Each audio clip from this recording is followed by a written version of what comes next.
हाँ जी संकल्पियंस, आज आप लोगों को परिचय होगी सॉफ्ट स्किल्स विषय के बारे में. This is Ravi Bale here for this month episode of A Few Minutes With, brought to you by Seniors Growing Young Group in the SCP. Dr. P. Manikandan, an agricultural scientist and management trainer, originally from Trichy, who lives in Olive Block.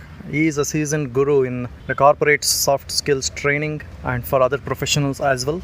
Sitting here with me in the soft ambience in the shades of our outdoor exercise garden. Mani, welcome, and I hope you have prayed for no rains and no too much traffic noise for the next little while. Okay, thank you, Ravi. Thank you for this opportunity. Thank you. I think if our prayers are fulfilled as we have done today, in terms of no rain and not much of a traffic noise, I think our life would be very fantastic. But not that every prayer is fulfilled. When I heard the term soft skill first time, I had already passed half of my life in my 30s. Firstly, tell us, what is exactly soft skill?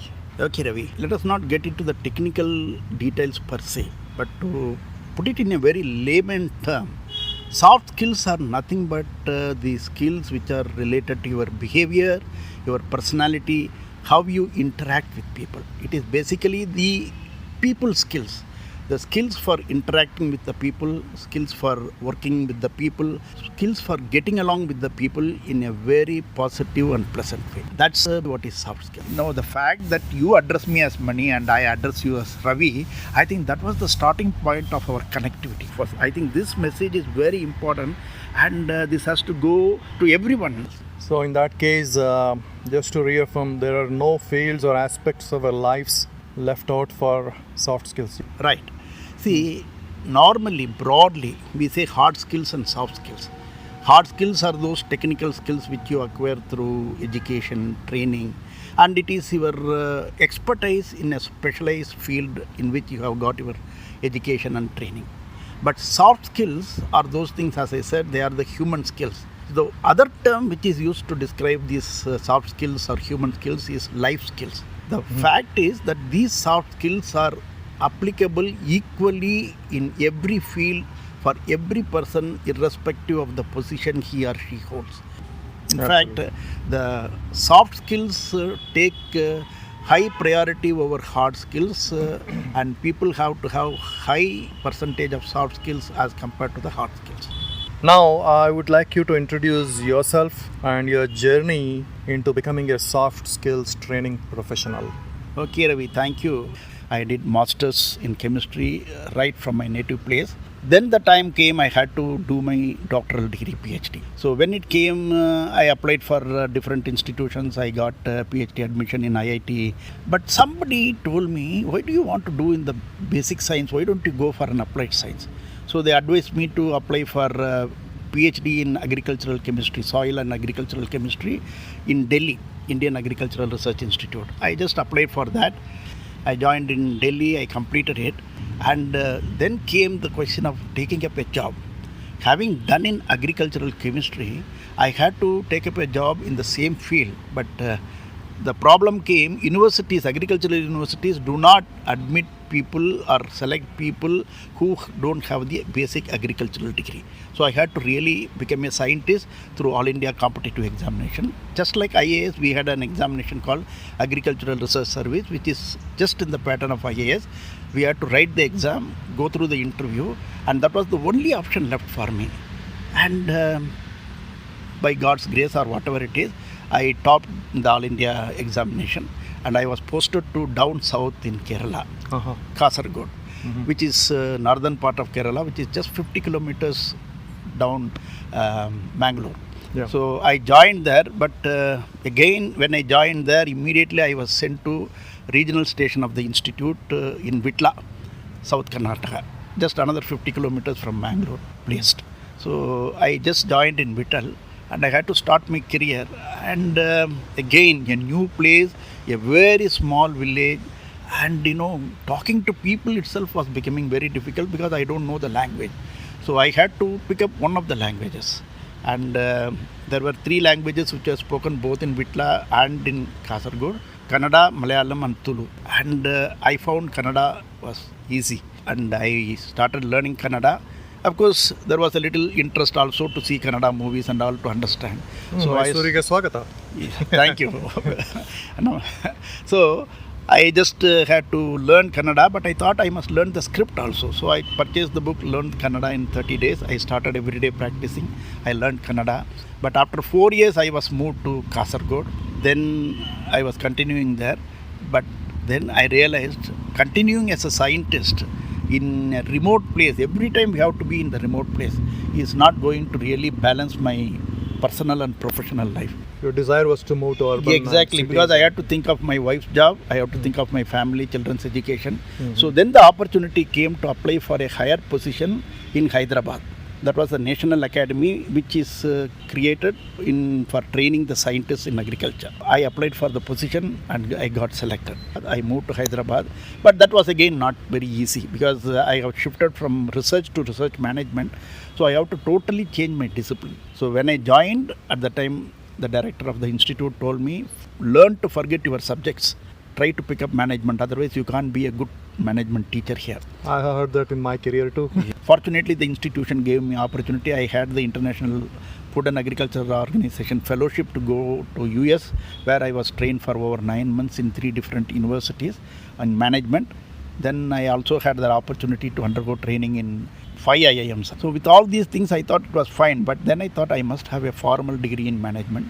So I went for MBA. I completed my MBA with a specialization in human resource management, and then continued in the same place in Hyderabad for nearly 35 years. I have been a soft skill trainer, and that is how I graduated myself from one discipline to another discipline to finally become a soft skill trainer.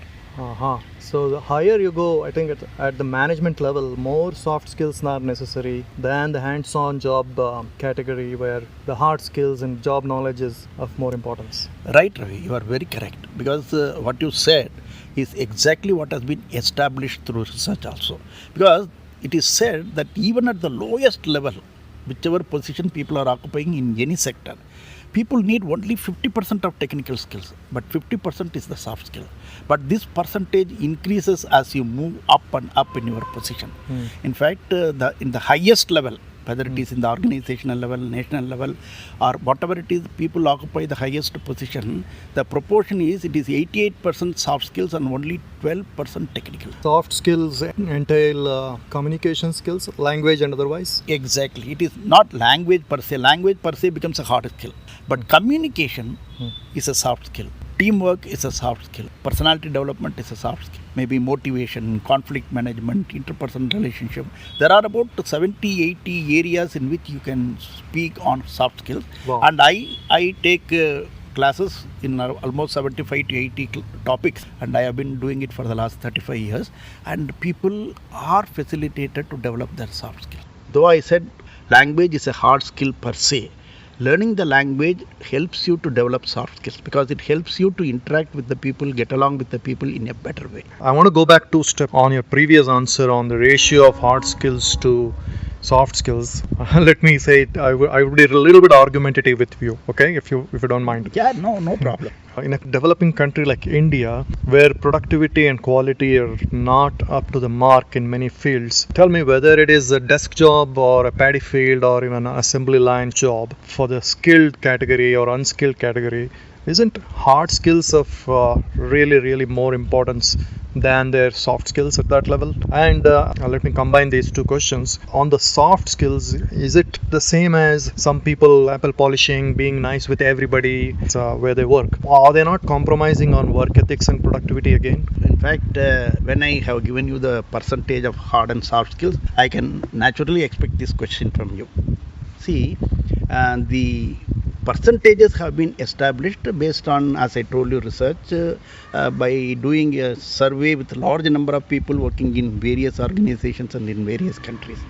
But that is not a watertight compartment. In fact, these percentages are definitely very flexible.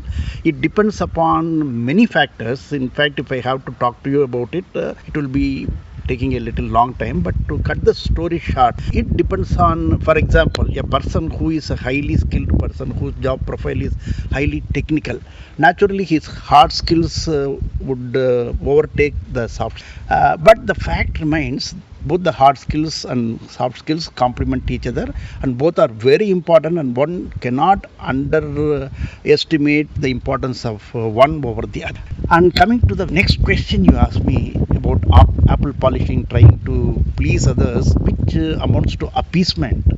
Definitely, it is not soft skill.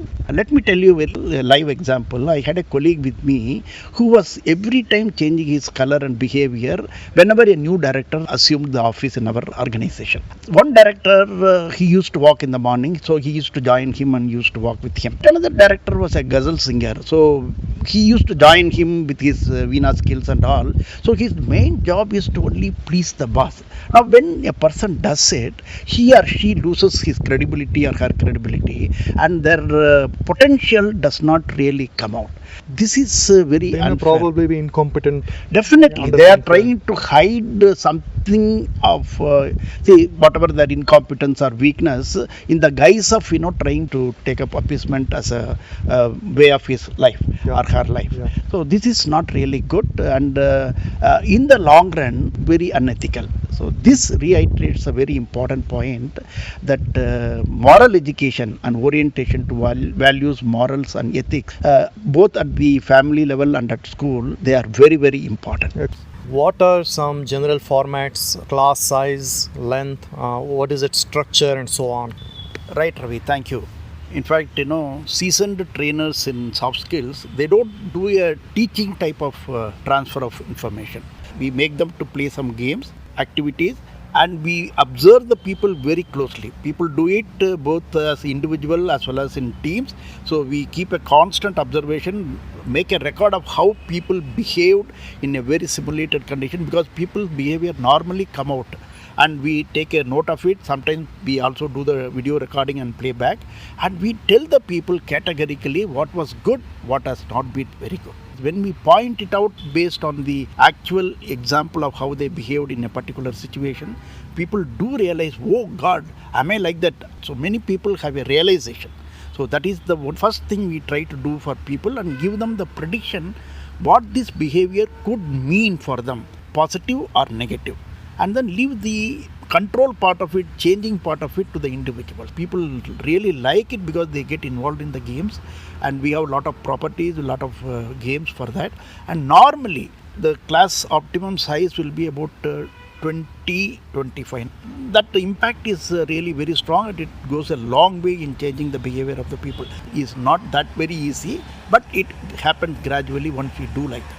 But what if two people want to learn something from you? Yes, so we have done it for one people, two people. We can do it because it is a highly flexible way of doing the thing. We know where to modify, what activities to give, what games to make them play, and we modify it accordingly. So irrespective of the size, the maximum size may be 20-25, not more than that, but we can do it for two people also. That's not an issue. Okay, how do you measure the improvement? Right. So we use, as I told you, games, activities, exercises. We also use well-tested instruments or questionnaire, which make the people to understand what they are and what is their level of that particular component of soft skill which we are measuring. And then we monitor it by following those people, talking to the people, and also we do a 360-degree feedback. We talk to their colleagues, superiors, subordinates, clients, everybody. Is there any change in their behavior after they have undergone the training? We try to see that and then see how much of impact the training has made. Mani, I think some people I observed are born with the soft skills. Also, with all this training, is it possible that individuals have their threshold? Some people have inherited soft skills, but definitely they have not inherited everything of it. That's the reason why soft skill training are being held all over the world in various organizations. The fact remains that people can be facilitated to develop soft skills. How much an individual would develop, that relies purely on the individual. We can only take the horse to water. We can't force it to drink. Right. We only tell them individual. With time, definitely the proportion of soft skills can be increased or improved in every individual. What about school curriculum? Is there soft skills as part of the leadership opportunities in the schools? Right, Ravi. It's a very good thing because it is time to revisit the school curriculum and college curriculum and so on.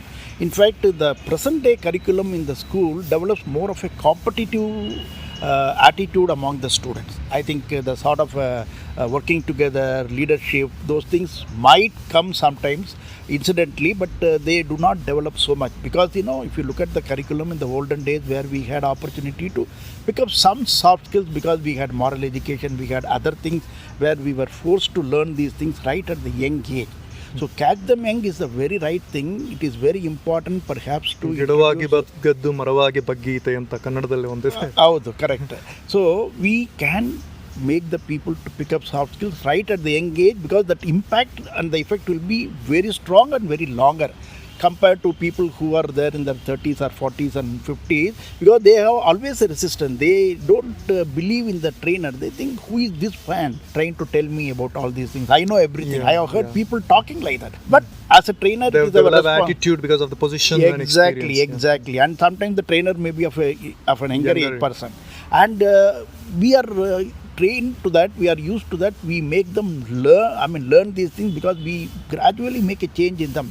Maybe initially they have a lot of apathy, then make them to accept it, and finally they end up in the stage of appreciation. Mani, thank you so much for your few minutes with us on this podcast, Soft Skills. Thank you so much for this wonderful opportunity. I am happy because I am just only 4 months old in Sankalp Central Park. Your effort and initiative definitely would help me in terms of getting acquainted with more people in Sankalp Central Park. Thank you so much. Thank you again. With this, signing off from you, Sankalp listeners, is Ravi Bale.